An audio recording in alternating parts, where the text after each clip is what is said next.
Hey everyone, David C. Anderson here coming at you from the Knife Center. And today we're going to be taking a look at the Kershaw Bareknuckle, now available at KnifeCenter.com.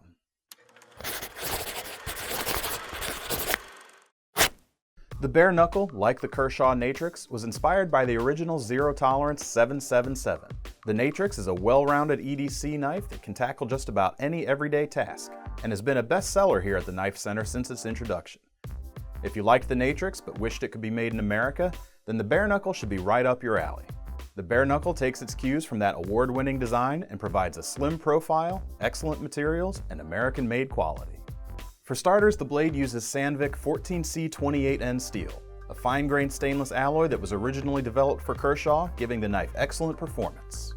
Thanks to the modified-Wharncliffe blade with sweeping profile, it's versatile enough to handle almost any cutting task. The handles on the Bareknuckle can fit a wide range of hand sizes and are made from gray anodized aluminum that gives the knife a very industrial look. It also features Kershaw's patented sub-frame lock, which gives the security of a frame lock but has the added benefit of cutting down on weight.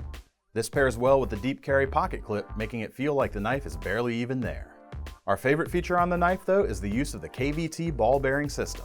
Just a press on the flipper tab and the blade swiftly glides into place, making it ready to rock and roll at a moment's notice. The non-assisted feeling of this buttery smooth flipping action is worth the price of admission. We love how Kershaw has packed in so many of their innovative features into this American-made package, and this is a great candidate to be part of your EDC rotation. To get your hands on a Kershaw Bareknuckle, click the link in the description below. If you have any questions, feel free to leave them in the comments. To keep up with all our knife-related content, make sure to like and subscribe, and in the meantime, be sure to visit the original and best online catalog of cutlery at KnifeCenter.com.